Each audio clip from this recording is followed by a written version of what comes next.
우리가 지난주 말씀을 통해서 세상이 너희를 미워하지 아니하되 나를 미워한다는 예수님의 말씀을 잠깐 살펴보았죠.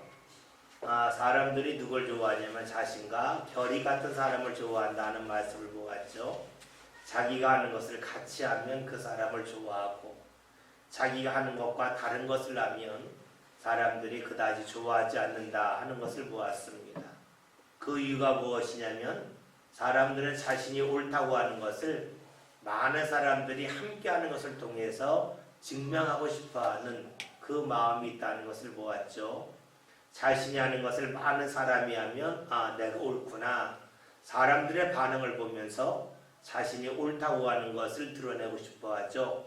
그렇기 때문에 자신이 무언가 하려고 할 때에 자신의 편에 서지 아니하면 자신과 다른 일을 하면 그 사람이 싫어집니다. 싫어지는 이유가 그 사람으로 인하여 내가 혹시 옳지 않다고 하는 것이 드러나지 않을까 하는 그런 마음이 있기 때문이라는 것을 보았었죠. 그래요, 사람들은 분명한 확신이 없어요.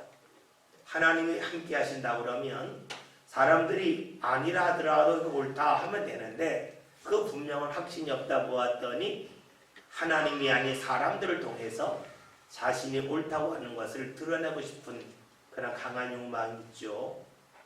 마치 우리가 식사를 제대로 하지 않을 때에 자꾸 간식을 찾죠. 밥을 제대로 먹으면 간식 없어도 괜찮다 하는 것이 되는데 식사를 제대로 하지 않으면 자꾸 간식을 찾잖아요. 마찬가지로 하나님이 분명히 함께 하신다면 사람들이 자신이 하는 일을 따라오지 않는다 할지라도 내가 틀렸다고 생각을 갖지가 않아요. 그러나 하나님이 함께 하시는 것이 분명하지 않기 때문에 자신이 하는 것이 무엇이 옳은지 그르는 것이 모르기 때문에 자꾸만 은혜 보는 사람들을 통해서 자신을 증명하고 싶어 하죠. 우리가 때로는 하나님이란 대로 그럴 수가 있어요. 하나님이 일을 했는데 하나님이 나를 받으셨는지 잘 몰라요.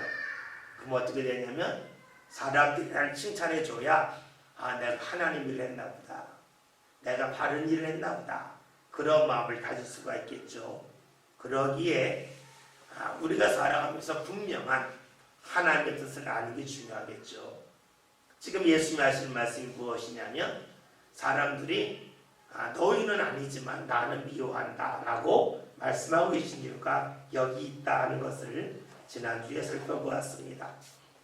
그러면서 이제 예수님이 뭐라고 말씀하시냐면 내가 세상이 악하라고 하는 것을 증언한다라고 말씀하고 계십니다. 여러분, 예수님이 증언하는 방법은 크게 두 가지가 있습니다.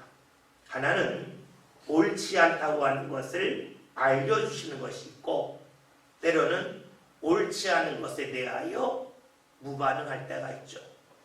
여러분, 누가 여러분에게 어이없는 이야기를 했다고 생각해 봅시다. 그럴 때 어떻게 하나요? 당신 틀렸어 라고 하면서 그 사람에게 틀린 것을 조목조목 이야기할 때도 있겠지만 하도 어이가 없으면 아예 대꾸를 하지 않죠. 반응을 하지 않죠.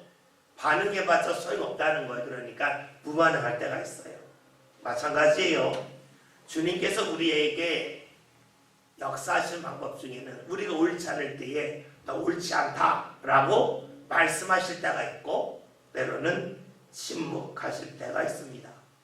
다른 말로 하면 예수님께서 우리가 잘못했을 때에 꾸짖을 때가 있고 때로는 우리에게 침묵하실 때가 있어요. 꾸짖는 것 중에 대표적인 것이 한 두 가지가 있는데 하나는 예수님이 성전에 올라가셔서 성전에 장사하는 사람들을 내쫓으셨죠. 행동으로 꾸짖으신 게 있어요. 또 하나는 베드로가 예수님이 예루살렘에 올라가서 고난당하고 죽는다고 말씀하셨을 때에 주여 그리 마옵소서 할 때에 사단을 뒤로 물러가라 하면서 그저 직접 꾸짖으셨죠. 예수님 꾸짖는 방법은 행동으로 꾸짖을 때가 있고 말씀으로 꾸짖을 때가 있습니다.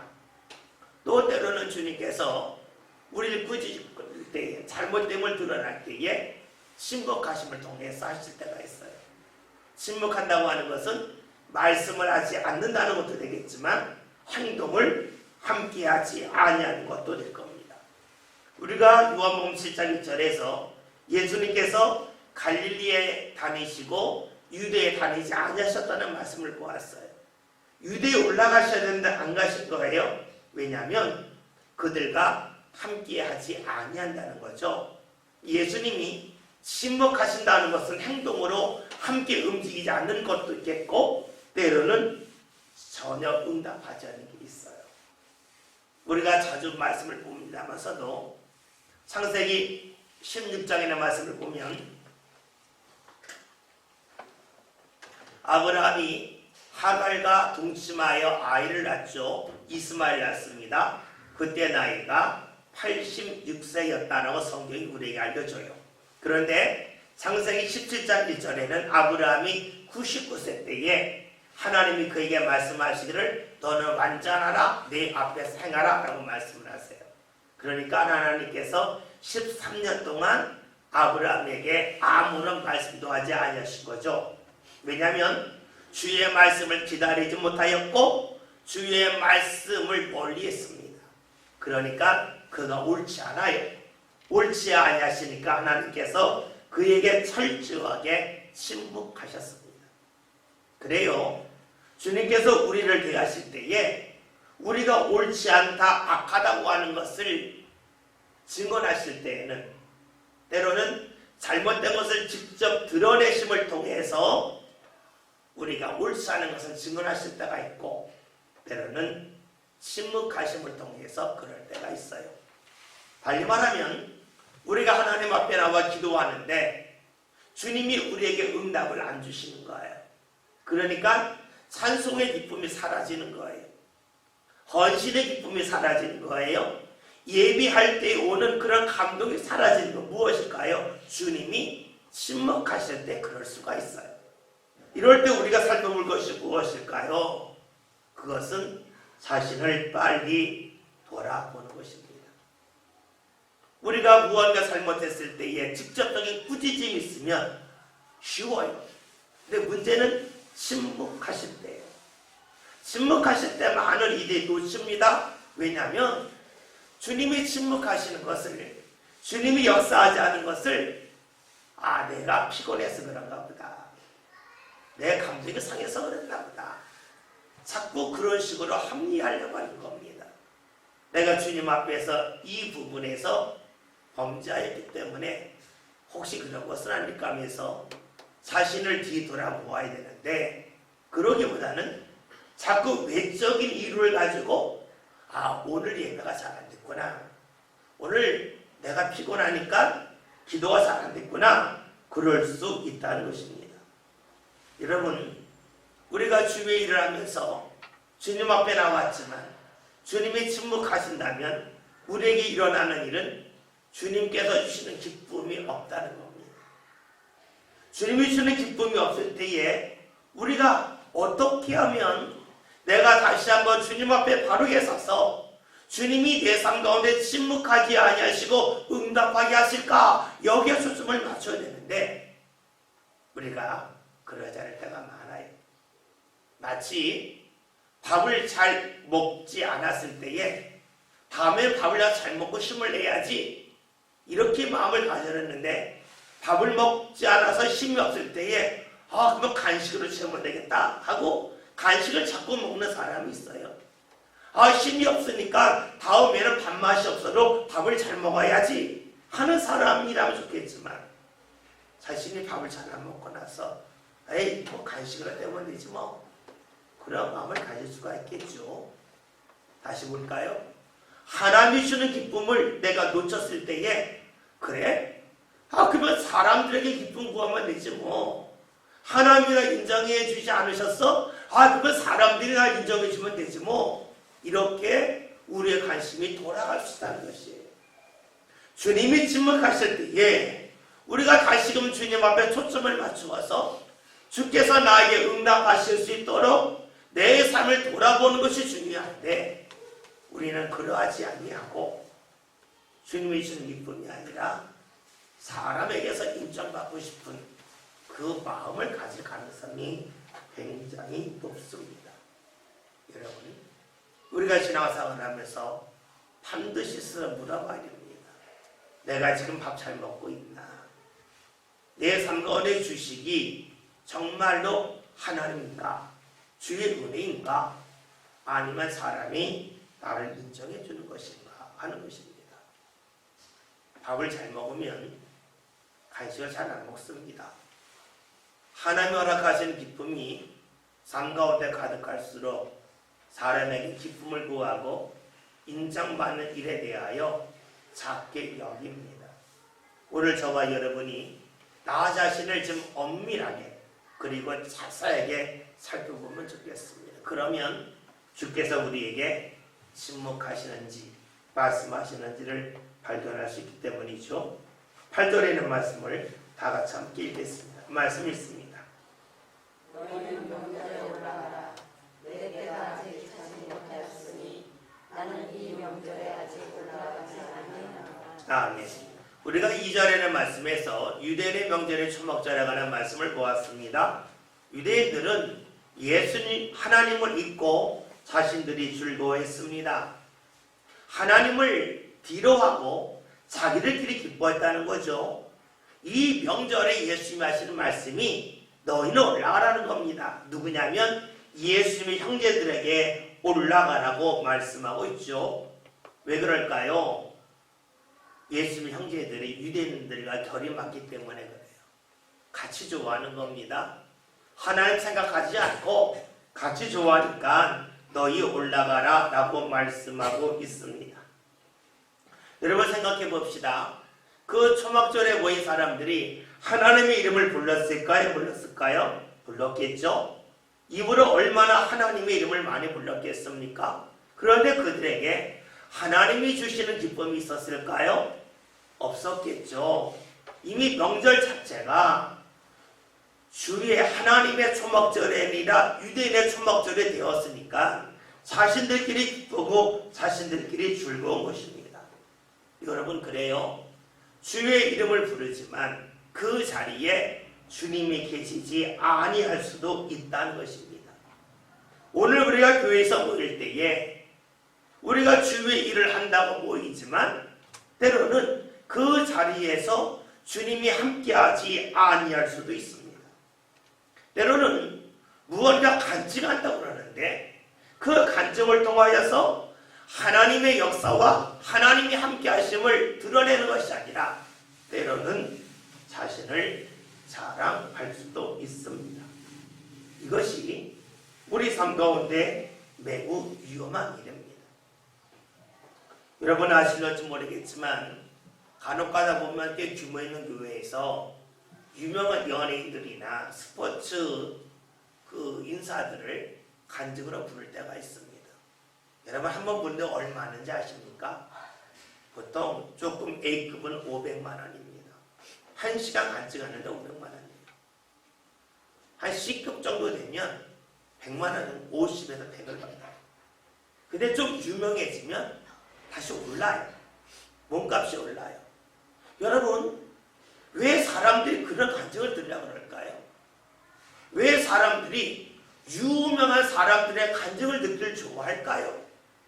그렇다면 그들이 정말로 하나님을 특별히 만났기 때문일까요? 정말로 하나님을 특별히 만났다면 그렇게 고백을 받으면서 그것도 주일날 예배 시간에 간증을 해야 될까요? 지금 세상이 이상해지지 않았습니까?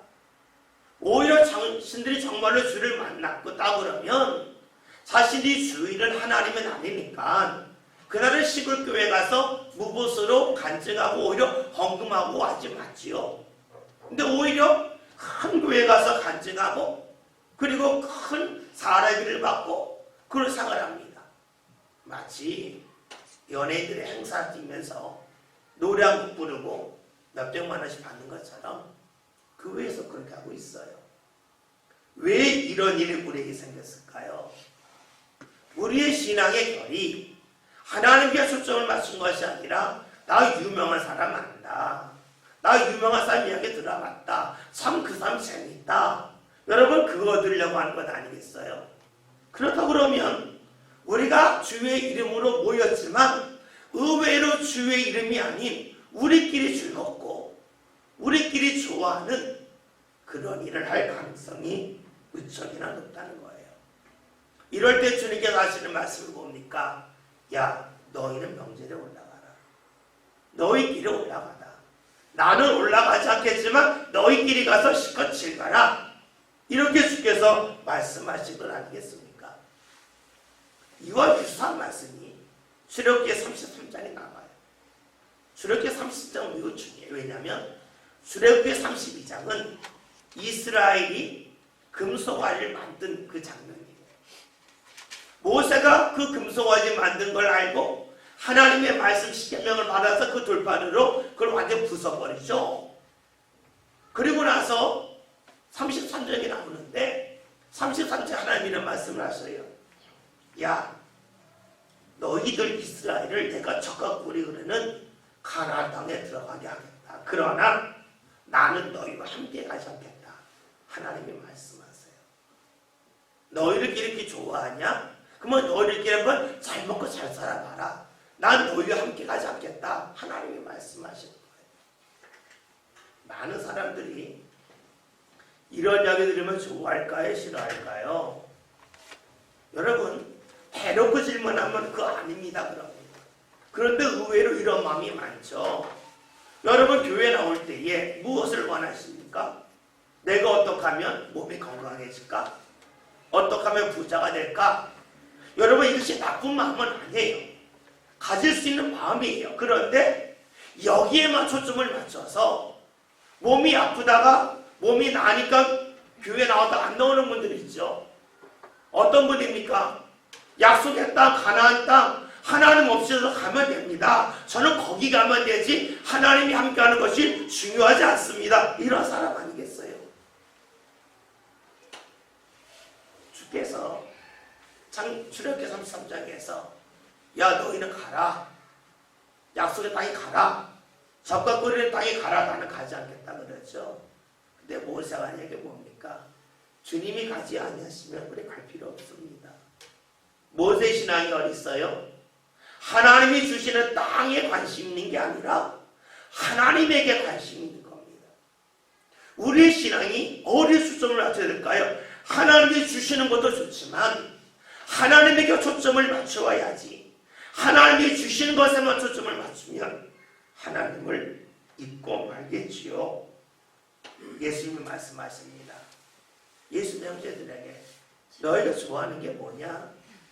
세상이 유명해지는 것, 세상에 많은 것 소유하는 것 아니냐? 너희끼리 올라가다 라고 말씀하셔요. 혹여나 오늘 우리들에게 이런 말씀을 드리지 않았으면 좋겠습니다. 혹여나 우리들이 주님 안 오셔도 좋으니까 저 약속의 땅에 들어가게 해주세요. 저 주님이 함께하지로 않아도 좋으니까 저 부자 되게 해주세요. 저 주님이 함께하지 않아도 되니까 저 유명하게 해주세요. 혹여나 주님을 이용하고 싶고 주님이 아닌 주님의 은혜에만 초점을 맞추는 그러한 안타까움이 우리에게는 꼭 없었으면 좋겠습니다. 예수님이 왜 명절에 올라가지 않으셨을까? 8절 하반절의 말씀이 이렇게 하고 있죠. 내 때가 아직 차지 못하였으니 나는 이 명절에 아직 올라가지 아니하노라 말씀하십니다. 여러 번 말씀드렸습니다. 예수님에게 중요한 것이 무엇일까? 어디 가느냐는 중요하지만 언제 가느냐가 중요합니다. 무엇을 하느냐는 중요하지만 그 무엇을 언제 하는가가 중요하죠. 그리고 어떻게 하느냐가 중요합니다. 하나님의 뜻을 따른다고 할 때에 그 뜻을 이루기 위해서 수단과 방법을 가리지 않는 것을 주께서 좋아하실까요? 아니죠. 주께서 원하시는 것은 하나님의 뜻을 하나님의 방법대로 하나님이 원하시는 때에 행하기를 원하신다 하는 것입니다. 오늘 말씀을 보면 주께서 이런 말씀하시죠. 아직 내 때가 이르지 아니했다는 겁니다. 내 때가 아직 차지 않았다. 여러분 이 말씀을 들 때에 떠오르는 거 없으세요? 요한복음 2장에서 예수님이 말씀하시는 가나 혼인잔치에서 아직 내 때가 이르지 않았습니다. 포도주가 부족하다고 하는 그 그 마리아의 이야기를 듣고 예수 말씀이 아직 내 때가 되지 않았다, 차지 않았다는 겁니다. 아직이라고 하는 것은 안 한다는 게 아니죠. 무언가 준비가 덜 돼 있다는 겁니다. 예수님은 하나님이 하실 때에 성급하지 아니하십니다. 만약에 우리가 성급하다면 하나님 없이 하나님의 일을 할 겁니다. 하나님은 가만히 계신데 내가 앞서 나갈 겁니다. 결국 하나님 없이 살고 말 것이겠지요. 그러면 우리 여기서 예수님이 예루살렘에 가실 때가 아직 안 되었다 할 때 이 예루살렘을 나 자신으로 바꿔 볼 수 있겠죠. 주님께서 아직 내게 은혜 주실 때가 되지 않았다 라는 말씀으로도 읽을 수가 있습니다.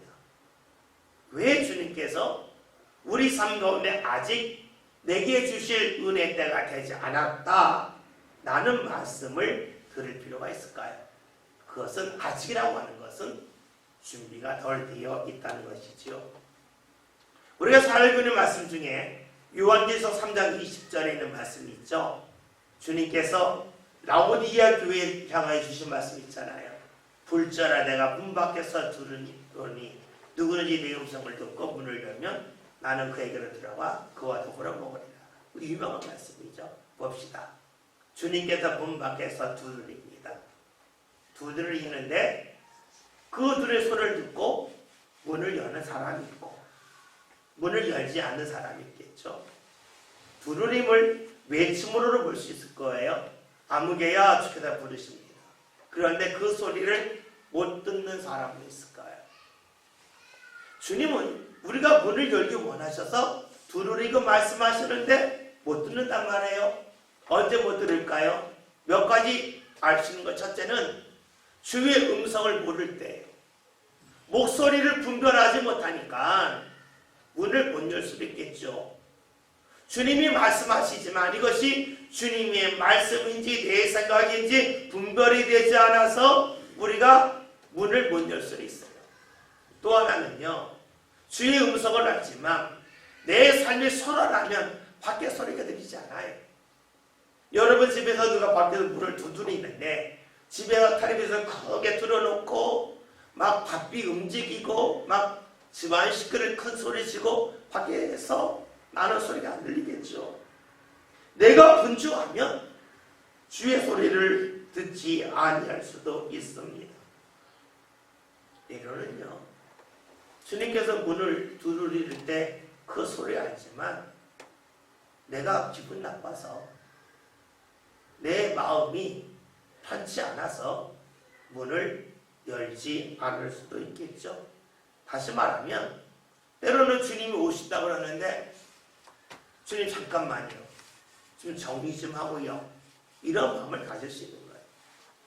마치 여러분들 집에 누가 똑똑 두드리는데 잠깐만요. 우리 집이 너무 어지러워서 내가 지금 문을 열 수가 없어요. 좀 기다리세요. 집을 정리하고 문을 열 때가 있겠죠. 내 주님 앞에로 그럴 때가 많아요. 여러분 이 말씀을 선뜻 이해가 안 되시죠? 그런데 이런 분이 오히려 많습니다. 어떤 분일까요? 제가 지금 교회 나가야 되는데요. 이 일 마치고 나갈게요. 제가 요즘에 마음이 좀 상했는데 제 마음을 좀 다스리고 갈게요. 뭐예요? 주님 앞에 와야 되는 거 아는데 지금 문을 열기는 별로 마음에 들지 않는다는 거예요. 누군가 왔을 때에 문을 열어주지 않고 우리 집안 정리하고 문 열겠습니다 하는 것처럼 주님이 두드리셔도 제가 제 문제 풀고 주님 만날게 하는 거예요. 무엇을 말할까요? 내 문제는 주님이 못 푼다는 마음이죠. 내 문제는 주님이 풀 수 있다 할지라도 내가 푸는 게 더 빠르다는 거죠. 주님이 내 문제를 풀 수 있다 할지라도 그 문제를 내가 풀어야 속이 시원하다는 거죠. 그러니까 뭐라고 그러는 거예요? 이 문제 해결하고 그 다음에 주님 앞에 나가겠습니다. 주님에게 내 삶의 문을 열겠습니다. 이런 고백이 우리가 많죠. 여러분, 그래요. 우리가 준비가 안 된 거예요.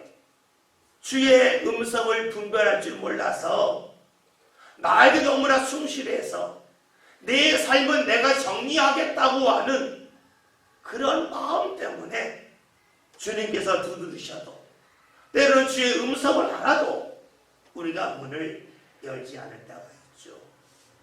여러분, 아직 준비되지 않은 거예요. 아직 주님을 제대로 모르는 것이에요. 우리가 신앙생활을 할 때 꼭 잊지 말할 것이 있어요. 그건 뭐냐면 주님은 모든 면에서 나보다 능력이 뛰어나다는 거예요. 주님은 모든 면에서 모든 사람과 비교할 수 없는 능력을 갖고 계시다는 거예요. 이것을 우리가 인정하지 않으면 주님은 어느 때는 주님이고 어느 때는 주님이 아니에요. 그렇잖아요. 나보다 뛰어나야 주님이지. 다른 사람보다 뛰어나야 주님이지. 그런데 어느 때는 주님이 나보다 뛰어나지 않아요. 어느 때는 주님이 다른 사람들보다 부족해요. 그분은 뭐예요? 영원한 주님이 아니에요. 일시적인 주님이에요. 잊지 맙시다. 주님은 모든 면에서 우리 주님이에요. 주님은 내가 뛰어나기 때문에 나에게 찾아오시는 게 아니잖아요. 주께서 이 세상에 오신 게 의를 물어오신 것이 아니요 죄인을 물어오신 거예요. 근데 많은 이들이요 주님 앞에 나오지 못한 이유가 무엇이냐면 자신이 의인이 된 후에 주님 앞에 나오려는 거예요. 이 문제를 풀고 주님 앞에 나오겠습니다. 이 문제가 해결된 다음에 주님 앞에 나오겠습니다. 여러분, 그 속에 겸손함이 없습니다. 그 속에 오만함이 있습니다. 그 속에 나는 의인이라고 하는 그런 마음이 있습니다. 어찌 그런 이들이 주님을 만날 준비가 되었다고 말할 수 있을까요? 어찌 그런 이들에게 주님께서 늘 다가가실 수 있을까요? 주님 오늘 말씀하십니다. 아직이라는 겁니다. 아직 내 때가 되지 않았다. 그렇다면 오늘 우리를 삶 가운데 주의 은혜가 임하기를 사모하는데 임하지 아니하였다면 그것은 무엇입니까? 내가 아직 준비가 덜 되어 있다는 것입니다. 그 준비는 무엇인지 우리는 몰라요. 그러나 주님 앞에 자꾸 나갈 때에 주께서는 우리로 하여금 준비될 것이 무엇인지 자꾸 감동을 주실 겁니다. 그러기에 우리가 주님 앞에 나오는 것은 그 무엇보다 소중한 일이겠죠. 9절에 있는 말씀을 다 같이 읽겠습니다. 말씀 있습니다. 이 말씀을 하시고 갈릴리에 머물러 계시느라. 아멘. 예수님이 아직 때가 되지 않았기 때문에 유대 예루살렘으로 올라가지 아니하시고 갈릴리에 머무셨습니다. 그렇다면 8절에 있는 말씀과 거의 똑같다고 볼 수가 있어요. 그런데 반복적으로 말씀하고 있는데 우리가 말씀 중에 좀 살펴볼 것은 예수님이 때가 되지 않아서 유대 예루살렘에 올라가지 아니하시고 갈릴리에 계셨는데 갈릴리에 계시면서 무언가 하셨다는 말씀이 아니라 그냥 머무셨다라고 말씀하고 계십니다. 때로는 예수님이 그냥 머무시는 겁니다. 때로는 그냥 기다리실 때도 있습니다. 예수님도 때로는 하나님이 인도함을 받기 위해서 아무것도 하지 아니하시고 가만히 기다리실 때로 있음을 알 수가 있습니다. 기다린다고 하는 것은 더욱더 주님의 미세한 세미한 음성 또 인도함을 받기 위해서 주님께서 가만히 계실 때도 있다는 것이지요. 다시 말하면 하나님에게 더욱더 집중하며 주의 뜻을 기다리고 계신다라고 볼 수 있습니다. 우리가 자꾸만 눈에 보이는 것이 우리 이 세상을 이끌고 가기 때문에 가만히 있는 것을 힘들어할 때가 있습니다. 가만히 있으면 아무것도 안 하는 것이라고 여길 수도 있어요. 그러나 때로는 우리가 말씀을 통해 볼 수 있듯이 가만히 있는 것은 그냥 가만히 있는 것이 아니라 주님의 분명한 뜻과 말씀을 듣기 위한 준비 과정이라고 볼 수가 있습니다. 그러기에 때로는 가만히 있는 훈련도 필요하겠죠. 우리가 누군가하고 이야기할 때 보면 함께 이야기를 할 때가 있고 또 가만히 있어야 할 때가 있어요. 근데 가만히 있는 거가 어떻게 보면 나는 소외된 것 같고 나는 좀 부족한 것 같고 그런 마음이 들 수도 있겠죠. 그러나 우리가 때로는 가만히 있을 필요가 있습니다. 왜냐하면 사람들이 말할 때 가만히 있는 것이 좀 낯설지만 그것이 훈련된 사람이 하나님의 말씀 앞에서 가만히 기다릴 수 있기 때문이겠죠. 여러분, 그래서요, 때로는 내가 모르는 이야기 할 때에도 또 내가 그 이야기에 전혀 끼어들 수 없이 꺼다란 보릿자루가 된 것처럼 여겨진다 할지라도 가만히 있을 수 있는, 그리고 그 가운데서도 마음이 상하지 않고 차분하게 기다릴 수 있는 그러한 마음과 그러한 삶의 자세가 있다면 우리는 하나님 앞에서도 그렇게 기다릴 수 있을 것입니다. 여러분, 그러기에 우리 삶 가운데 어디서든지 신앙의 훈련은 이루어집니다.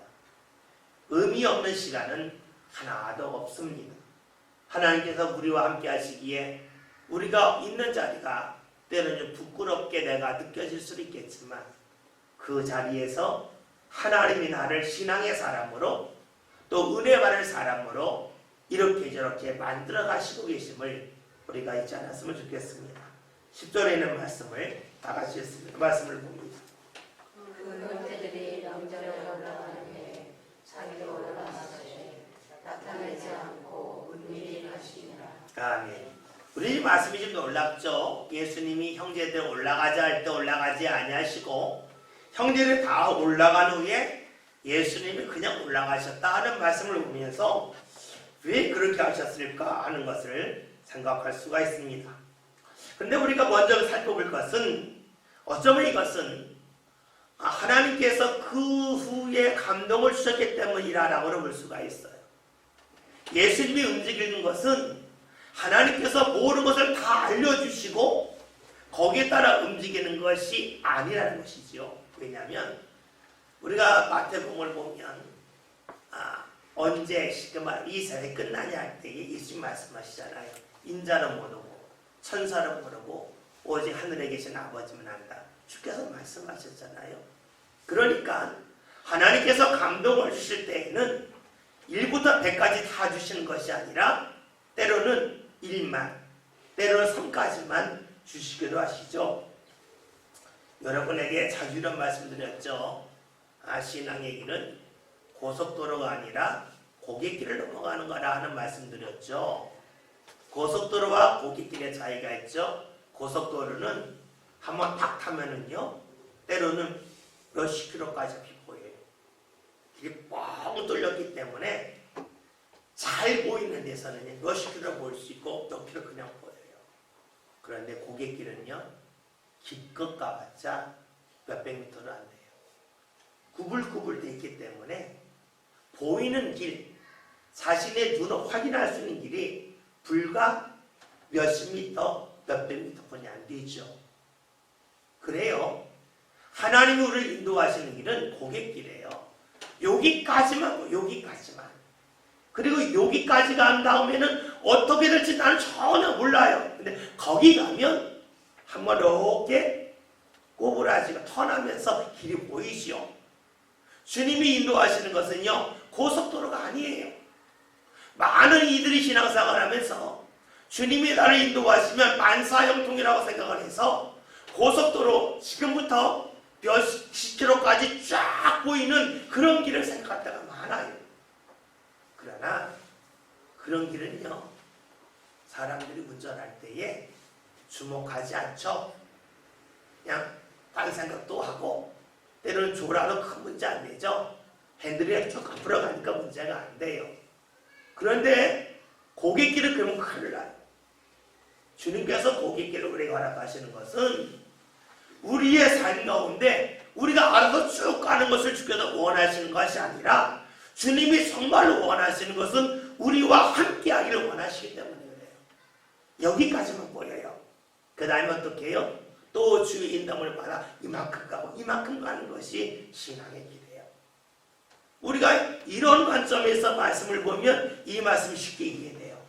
왜냐하면 예수님이 나 올라가지 않는다 하실 때에는 하나님의 감동이 없었던 거예요.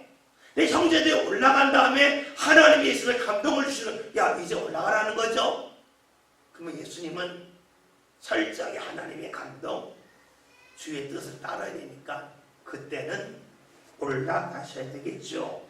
그런데 이렇게 주의 감동을 따른다면 사람들이 충분히 오해할 수 있겠죠. 어제까지 감동을 받잖아, 안 해. 그런데 오늘 감동을 나 이제 해.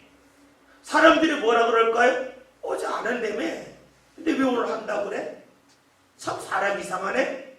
하면서 우리를 향하여서 손가락질 할 수 있어요. 그런데 문제 뭐예요? 주님이 어제까지는 아니라고 그랬는데 오늘은 하라고 하실 수 있잖아요. 어제까지는 예루살렘에 올라가지 말라 하셨는데 야 오늘 올라가라 말씀하실 수 있잖아요. 예수님 가야죠. 그러게 신앙생활 할 때는요, 사람들에게 오해받을 수 있음을 우리가 잊지 말아야 돼요. 우리가 철저하게 주의 뜻을 따른다 그럴 때에 주의 뜻을 따르면 하나님도 기뻐하시고 사람들도 다 즐거워할 거라고 생각하면 오산이에요. 왜냐? 사람들의 마음과 하나님의 마음이 일치하면 하나님이 기뻐하실 때 사람들도 기뻐하겠지만 사람의 마음과 하나님의 마음이 일치하는 부분도 있지만 다른 부분도 너무 많아요. 그러기에 하나님이 기뻐하시는 것은 사람들이 기뻐할 때도 있겠지만 기뻐하지 아니할 수도 있겠죠. 여러분이 믿음으로 산다 그럴 때에 주인의 삶이 다 박수칩니까? 박수 안 쳐요. 박수치는 사람도 있고 왜 그러냐고 손가락질하는 사람도 있어요. 예수님이 예루살렘에 올라가지 않는다 그랬다가 갑자기 올라갑니다. 이것을 형제들이 알았다면 예수님을 어떻게 했을까요? 오해했겠죠. 예수님을 멀리했겠죠. 오늘 우리들의 삶에도 그런 일이 나타날 수가 있습니다. 그러기에 우리의 삶이 나는 하나님께 인정받는 것은 족하다 하면 삶이 쉬워지는데 하나님만이 아니라 사람들에게까지는 꼭 인정받겠다 할 때에는 문제가 될 것입니다. 첫 번째는 하나님의 감동 때문에 예수님이 늦게 올라갔다는 것일 겁니다. 두 번째는 이렇게 볼 수도 있어요. 형제들의 모습이 바르지 않기 때문입니다. 봅시다. 형제들이 예수님과 같이 올라갔다면 어떤 마음일까요? 우리 형이야. 우리 형 능력 있어? 하면서 의시됐겠죠. 당신들 이분 몰라? 오병이의 역사 일으켰잖아. 우리 형이야. 하면서 자신들을 과시하고 자신들을 마음껏 드러냈을 겁니다. 이것은 자신들은 좋을런지 모르지만 하나님이 기뻐하는 일이 아니죠. 예수님이 함께함을 통하여 형제들이 신앙 가운데 바로 서면 좋겠지만 오히려 신앙 가운데 더 벗어날 수가 있겠죠. 왜냐하면 형제들의 마음은 예수를 믿는 게 아니라 예수님이 높아지면 나도 한 자리에 살지 않겠느냐 이런 잘못된 마음 갖고 있으니까 예수님이 함께하는 것이 그들에게는 오히려 신앙적으로 좋지 아니할 수도 있습니다. 우리가 살면서 많이 경험하잖아요. 여러분 돈이 좋아요 나빠요? 돈 싫어하는 사람 없죠? 그런데 우리의 마음이 바를 때에 돈이 생기면 그 돈을 가지고 좋은 일을 해요. 근데 우리의 마음이 삐뚤어졌을 때 돈이 생기면 돈을 가지고 나쁜 짓을 더 많이 해요. 하나님의 은혜를 볼까요? 우리의 마음이 바를 때에 주의 은혜가 임하면 그 은혜가 우리의 신앙을 똑바로 세워요. 그런데 우리의 마음이 삐뚤어졌을 때에 주의 은혜의 부산물이 우리 삶 가운데 임하면 그것이 오히려 우리를 교만하게 만들고 다른 사람을 업신여기게 만들고 우리의 신앙을 병들게 만들어요. 그렇기 때문에 때로는 우리 삶 가운데 주의 은혜가 지금이 아닌 나중에 많이 죽을 수 있어요. 예수님이 예루살렘에 올라가실 때에 하나님의 감동이 늦게 임해서 예루살렘에 올라가실 수 있겠고, 또 때로는 형제들의 모습이 너무나 잘못되었기 때문에 예수님이 함께하는 것이 오히려 그들에게 신앙적으로 서는 것이 아니라 넘어질 수 있는 가능성이 높기에 예수님이 나중에 올라가실 수도 있다는 것이 되겠죠. 오늘 우리 삶도 역시 그럴 것이에요. 때로는 어제까지 임하지 않았던 감동이 오늘 우리에게 임할 수도 있어요.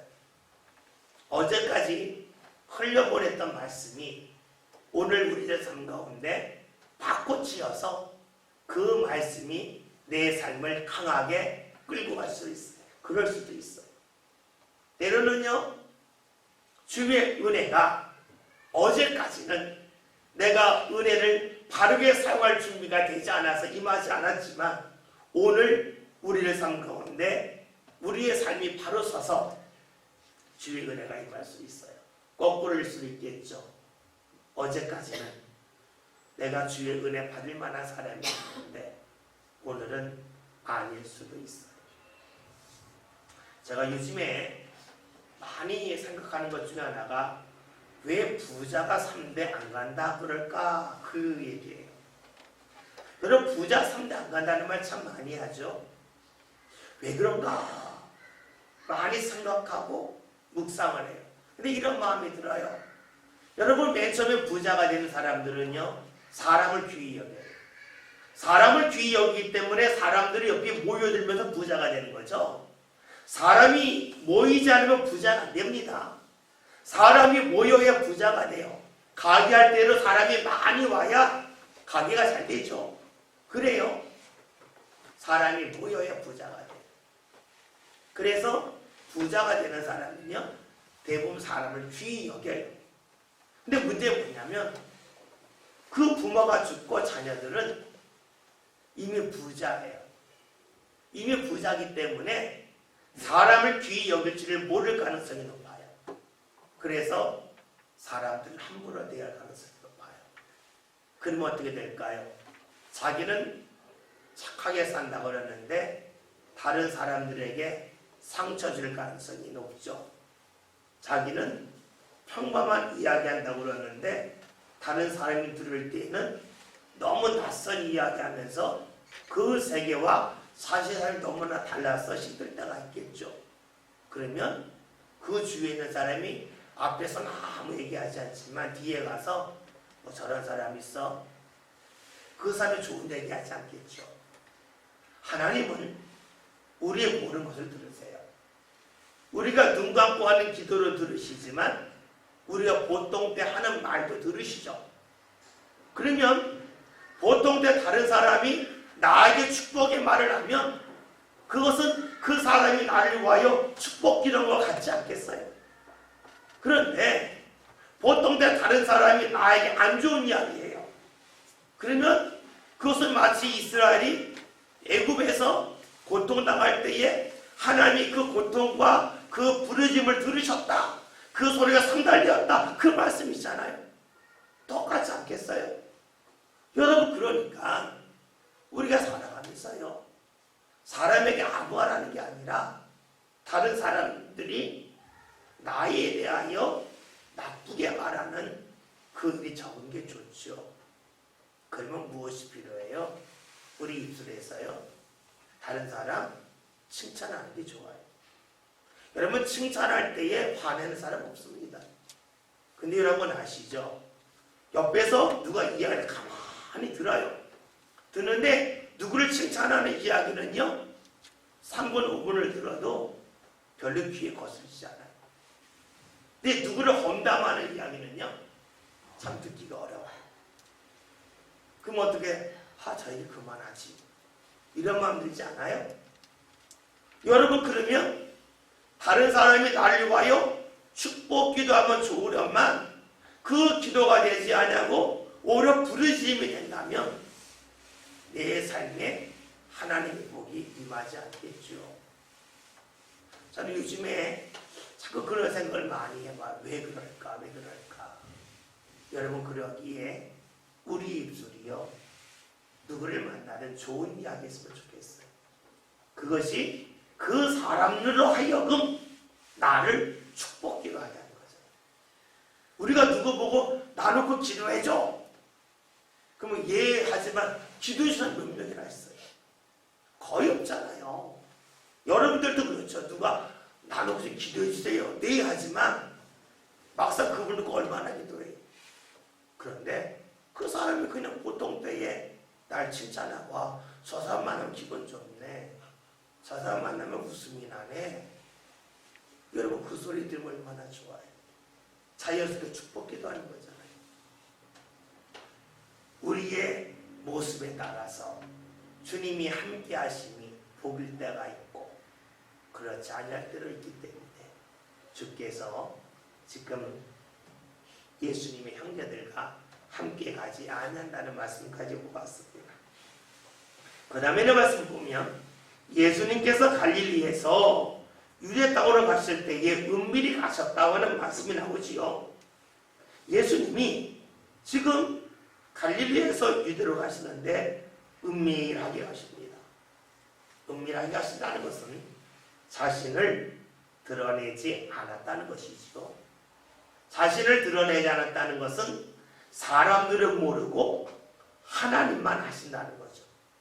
아무리 은밀하게 한다들 하나님이 모르시진 않잖아요. 은밀하다고 하는 것은 사람 앞에서 은밀함이지 하나님 앞에서 은밀함은 없죠. 그래요. 우리가 은밀함이 중요해요. 은밀하다고 하는 것은요 비밀이란 말과 같겠죠. 사람들은 모르지만 하나님만 아셨다는 것이에요. 여러분 누구와 비밀이 있으세요? 어떤 사람과 비밀이 있으세요? 여러분이 아주 가까운 사람 아니에요? 여러분이 아주 믿을 만한 사람 아니에요? 나랑 가깝지 않은 사람한테 비밀을 말하는 사람 없잖아요. 내가 믿지 못할 사람이 비밀 말하지 않아요. 그렇다면 내가 주의를 할 때에 사람들은 모르고 하나님만 은밀히 해요. 다른 말로 하면 내가 일을 한 것은 하나님과 나만 아는 비밀이에요. 그것은 무엇을 말할까요? 하나님과 나하고 가깝다는 거죠. 그렇죠? 근데 내가 한 일을 사람들에게 다 말했어요. 그러면 그건 은밀한 게 아니죠. 은밀히 하지 않았으면 하나님과 나 사이의 비밀 아니죠. 다 아니까. 그러면 하나님과 나 사이가 그만큼 가깝다고 말하기가 어렵겠죠. 여러분 이렇게 보면 왜 주님께서 기도할 때에 은밀히 기도하라, 구제할 때 왜 은밀히 구제하라, 금식할 때 왜 은밀하게 답이 나오죠. 은밀히 할 때에 하나님과 내가 가까워지기 때문에. 그러니까 우리가 주의 일을 하는 것도 중요하지만 은밀하게 할 수 있겠는가? 이것에 따라서 하나님과 나 사이의 관계가 더 가까워질 수도 있고 그냥 지금의 관계로 이어질 수도 있겠죠. 그럼 우리가 하나님 일을 할 때에 우리가 은밀하게 하는 것이 복입니다. 사람들에게 나를 드러내지 않고 내가 조용히 사람에게 칭찬받지 않는다 할지라도 조용히 내가 주의를 할 수 있는 것이 하나님과 나와 가까워지는 지름길이라고 볼 수 있을 겁니다. 예수님이 은밀히 올라가셨습니다. 하나님은 아십니다. 그러나 사람은 모르지요. 오늘 우리들의 삶 가운데도 이런 일이 많았으면 좋겠습니다. 내가 주의를 할 때에 은밀히 할 수 있는 그런 마음, 또 그런 삶이 이어진다면 하나님과 나 사이에 비밀이 있는 것이고 하나님과 내가 가까운 것이고 하나님께서 나를 더욱더 품는 놀라운 일들이 나타나지 않겠습니까? 여러분, 오늘 말씀 여러 가지 보았지만 내 마지막은 은밀히 올라가셨다. 이 말씀을 다시 한번 여러분 성경에 묵상하면서 정말로 주와 여러분의 관계가 비밀의 관계, 그리고 아주 가까운 그러한 믿음의 관계 속에서 주를 바라보는 삶 살아가시길 바라겠습니다. 기도합니다.